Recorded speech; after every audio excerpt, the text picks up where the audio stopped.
tarde, amigos e amigas do programa O Campo é Nosso, transmitido todos os sábados pela Rádio Alvorada, ZYK 752. Receba um abraço aqui do Zé Silva. Já é hora do almoço, o relógio marca meio-dia em ponto. Chove em toda a região e isso é muito bom porque a plantação estava pedindo água. Mas não é só de chuva e sol na hora certa que o agricultor precisa para produzir bem e viver mais tranquilo. Precisa de renda, com preços mínimos baseados nos custos de produção, de mais assistência técnica, de seguro e crédito subsidiado. Precisa de uma lei que torne viável a atividade agrícola para os pequenos e médios produtores. Esta é a bandeira de luta dos trabalhadores rurais nos últimos 10 anos. A nova Constituição prevê que o Congresso Nacional faça uma lei agrícola complementar.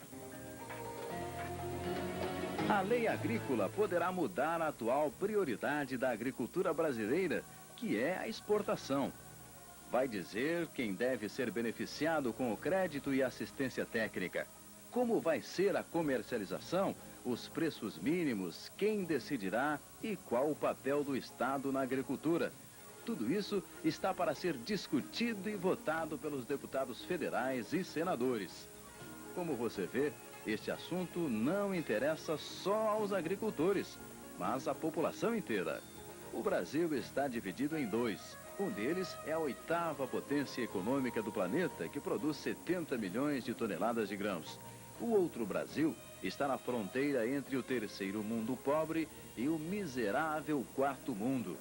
Neste Brasil, 32% da população vive em estado de pobreza e passa fome. O dirigente da CUT Nacional, Avelino Ganser, diz o que a lei agrícola tem a ver com esta situação do país. A proposta de lei agrícola é de uma importância fundamental, porque na sociedade brasileira estão vários projetos de sociedade. Um liderado pela burguesia e outro que seja liderado pelos trabalhadores. E se os trabalhadores querem avançar, plantar para produzir para abastecimento interno, precisam discutir e aprovar um projeto de lei agrícola. E esse projeto a CUT escreveu e apresentou à sociedade. O Congresso, que votou 5 anos para Sarney e aprovou a nova Constituição, é o mesmo que vai fazer a lei agrícola, a lei da reforma agrária, da previdência, das cooperativas, entre outras que estão previstas na colcha de retalhos. Esse mesmo Congresso derrotou a reforma agrária na Constituinte, você lembra, não? Jogou no lixo 1,5 milhão de assinaturas de uma emenda popular. Preferiu defender o latifúndio, cedendo às pressões da UDR. Preservou a grande propriedade rural e votou pelo aumento da violência no campo. Isaías Vedovato, do movimento Sem Terra, nos conta sobre a Caravana dos Rurais em Brasília. Nos dias 5, 6 e 7 de outubro de 87, nós, os trabalhadores rurais, fizemos uma das maiores mobilizações dos últimos tempos em Brasília, reivindicando política agrícola e reforma agrária. Mesmo com essas mobilizações, com mais 1.200.000 assinaturas que foi feita em emendas populares em relação à reforma agrária e política agrícola, o Congresso Constituinte retrocedeu ou não fez uma lei favorável aos trabalhadores rurais. Isso prova que no Brasil existe uma verdadeira luta de classe.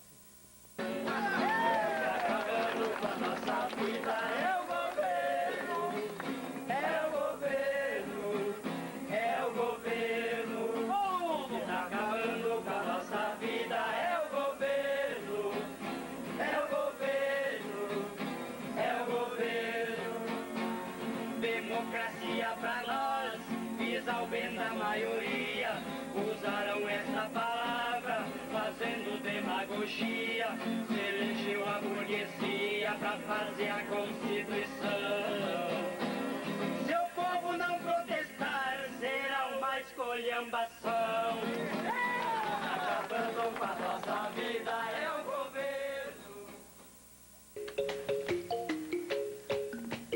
As diferentes visões sobre a agricultura estão colocadas nas mais de 15 propostas de lei encaminhadas ao Congresso Nacional.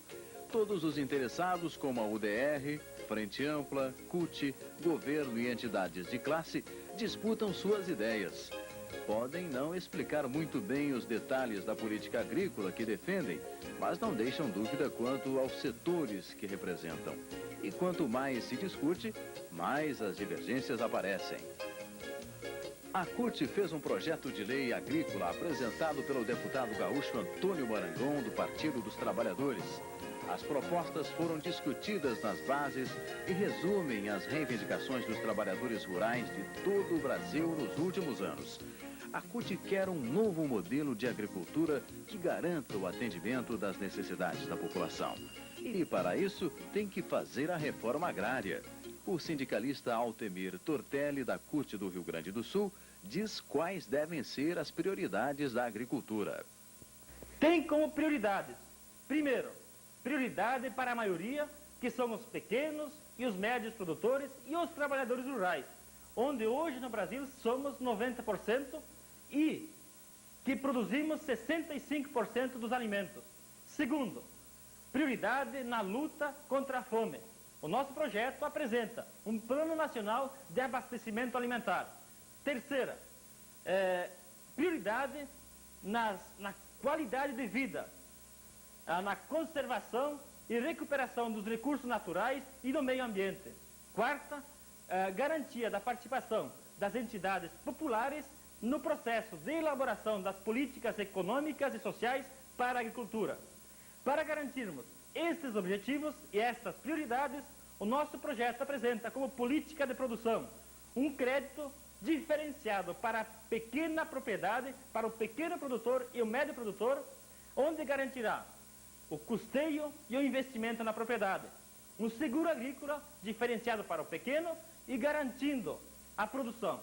Uma pesquisa e uma assistência técnica voltada ao interesse da maioria, que é a produção de alimentos. Também temos uma política de comercialização e de abastecimento alimentar, onde o governo tem responsabilidade em garantir um preço mínimo baseado no custo real de produção e aquisição da produção do pequeno e do médio produtor. Também tem responsabilidade nos estoques governamentais, onde garantirá o poder aquisitivo do trabalhador urbano e também a eliminação da especulação. Tem responsabilidade também na armazenagem, garantindo a produção vinda da pequena propriedade e da média propriedade. Também tem responsabilidade em elaborar uma política para o comércio exportador. Para garantirmos tudo isso, o nosso projeto apresenta a criação de um Conselho Nacional de Política Agrícola subordinado ao poder executivo e legislativo, com poder consultivo e onde garante a participação das entidades proporcionalmente nas decisões, nos rumos da política agrícola desse Brasil para os próximos anos.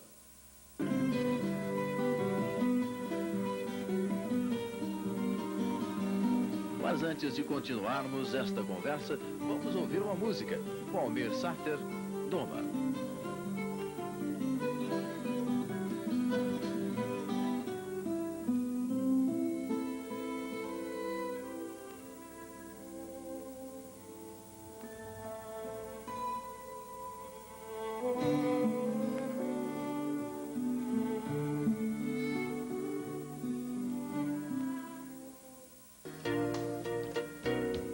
As propostas de lei agrícola apresentadas ao Congresso Nacional podem ser reunidas em 3 blocos.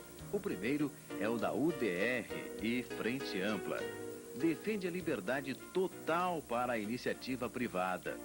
Encara a política agrícola como um assunto de empresários, comprando e vendendo mercadorias. O presidente da Farsul, Ari Marimon, deixa clara esta visão. Ali o que se visou, o que se objetivou fundamentalmente foi que esta lei fosse capaz de assegurar a liberdade também na produção com a menor interferência, a menor ingerência possível de parte do governo.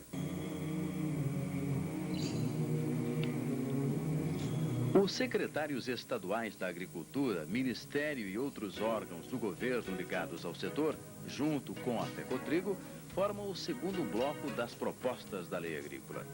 O Dacir Klein, presidente da Federação das Cooperativas de Trigo e Soja, destaca a democratização das decisões. Hoje, alguns dizem que o Estado deve ficar ausente deste processo decisório.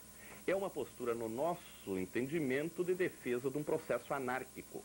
O Estado tem que ter presença, só que essa presença tem que ser do Estado democrático, que é o que nós queremos.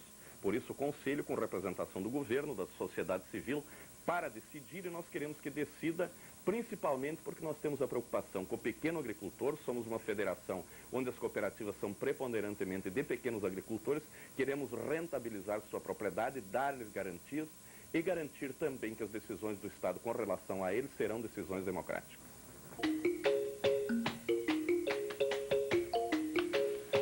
No terceiro bloco está a Central Única dos Trabalhadores, apoiada pela CONTAG e deputados progressistas. O sindicalista Elvino Bongás, do Rio Grande do Sul, mostra por que a CUT estabelece diferenças entre os pequenos, médios e grandes produtores. Nós precisamos partir de um princípio de não tratar de forma igual os desiguais. E nós temos pequenos proprietários, médios proprietários e grandes proprietários.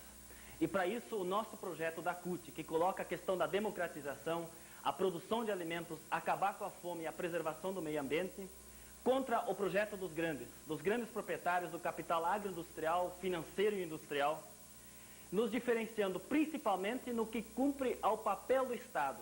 O que um governo deve fazer? No nosso ponto de vista, o governo deve ser o coordenador, o regulador do processo de produção, de preços.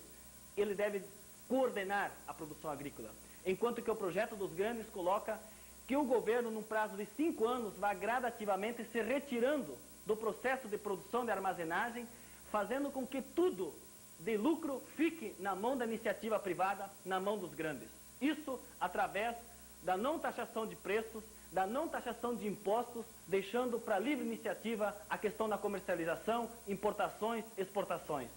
Além disso, nós queremos um conselho onde nossas entidades sindicais possam ajudar a administrar e coordenar essas atividades. E isso os fazendeiros não colocam. Aliás, colocam sim, mas de uma forma totalmente equivocada, onde terão 7 empresários e grandes proprietários contra somente 2 representantes dos pequenos agricultores. A CUT está juntando forças e fazendo alianças com outras entidades que também elaboraram projetos, como a Federação dos Engenheiros Agrônomos, a FECOTRIGO e secretários da Agricultura. O objetivo é traçar uma estratégia comum de atuação no Congresso Nacional para, no mínimo, evitar que a maioria dos 51 deputados e senadores da Comissão de Agricultura e Política Rural aprovem a lei agrícola dos latifundiários. O que nós podemos fazer?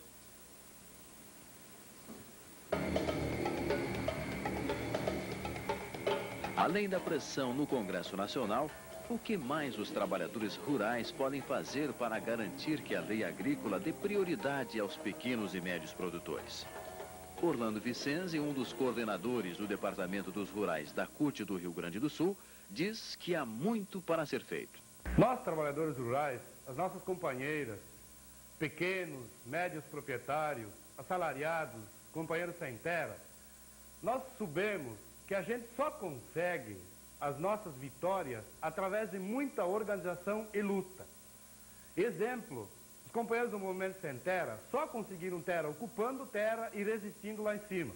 Nós, pequenos proprietários e médios proprietários, só conseguimos a queda da correção monetária e a anistia nos nossos financiamentos também através de muita organização e luta.